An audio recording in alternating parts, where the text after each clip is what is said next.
ဘုရားသခင်ငြိမ်သက်ခြင်းမင်္ဂလာရောက်စေပါတက်ရောက်ပါစေကျွန်တော်တမန်ကျမ်းစာဗဟုသုတကနေပြန်လည်ကြိုဆိုပါတယ်တမန်ကျမ်းစာနဲ့ပတ်သက်တဲ့တည်တင်တည်ထိုင်တဲ့ဗဟုသုတလေးတွေကိုကျွန်တော်တို့မျှဝေနေတာဖြစ်ပါတယ်ဟုတ်ကဲ့ဒီနေ့မှာကဘာဦးကျမ်းထဲမှာကျမတို့မသိသေးတဲ့တချို့အကြောင်းအရာတွေကိုဒီနေ့ဆရာအောင်မြင်သွားမှာဖြစ်ပါတယ်ပထမတစ်ခုအနေနဲ့ကဘာဦးကျမ်းထဲမှာပထမဦးဆုံးမြို့တည်ထောင်ထားခဲ့တဲ့သူကဘာတူလဲပေါ့ဟုတ်ကဲ့ပါကျွန်တော်တို့ကျမ်းစာထဲမှာတမန်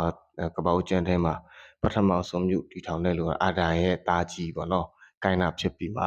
သူကသူ့သားအင်နော့စ်ပေါ့အီနောက်ပေါ့နော်ကျွန်တော်တို့မြန်မာလို့ဆိုသူ့သားနာမည်ကိုဆွေးပြုပြီးမှမြို့ကိုလည်းအီနော့စ်မြို့လို့သူကနာမည်ပေးခဲ့တယ်ကျွန်တော်ကပ္ပဦးကျမ်းအခန်းကြီးလေးအငယ်7မှာတွေ့ရပါတယ်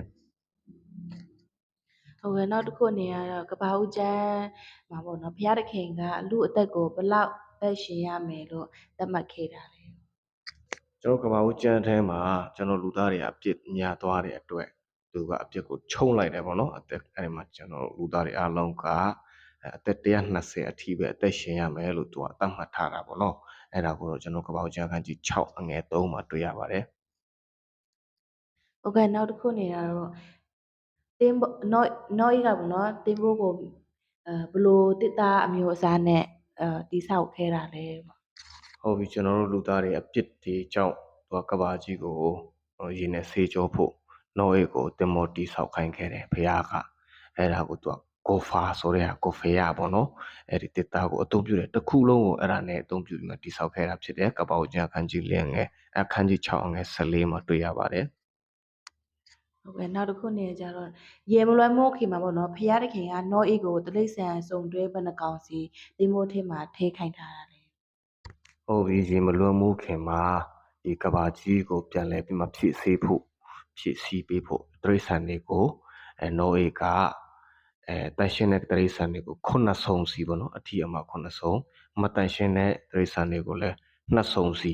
တင်မောထဲမှာထည့်ခဲ့ပါတယ်ကဘာဦးကျမ်းအခန်းကြီး9အငယ်1မှာကျွန်တော်တွေ့ရပါတယ်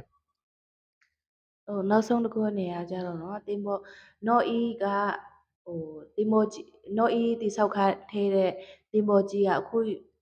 ခုခေတ်ကာလမှာရောနော်ပြီးခဲ့တဲ့ကာလမှာရောဘလို့ဘေးတောင်ပေါ်မှာပေါ့နော်အခုတင်နေတာလဲပေါ့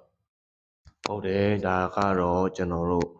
တမာကျန်းစာအပြင်ပေါ့နော် evidence ပေါ့တက်တဲ့အထောက်အထားလည်းဖြစ်တယ်ပေါ့နော်ကျွန်တော်တမာကျန်းစာမှန်ကန်ကြောင်းကျွန်တော်တမာကျန်းစာထဲမှာနော်ရီတင်မောကြီးကအာရရတောင်မှာတင်ခဲ့တယ်လို့ပြောတယ်ကပ္ပဦးကျမ်းအခန်းကြီး8အငယ်4မှာအခုအဲ့ဒီအကိုကြည့်မယ်ဆိုတူရကီနိုင်ငံပေါ့နော်တာကီယတ်လို့လဲသူတို့နာမည်ပြောင်းထားတယ်အဲ့ဒီနိုင်ငံတောင်တစ်ခုဖြစ်တဲ့အာရရတောင်ထိပ်မှာအခုလက်ရှိတည်ရှိနေပါတယ်အဲ့ဒီမှာတင်နေတာဖြစ်ပါတယ်အားလုံးပဲကျေးဇူးတင်ပါတယ်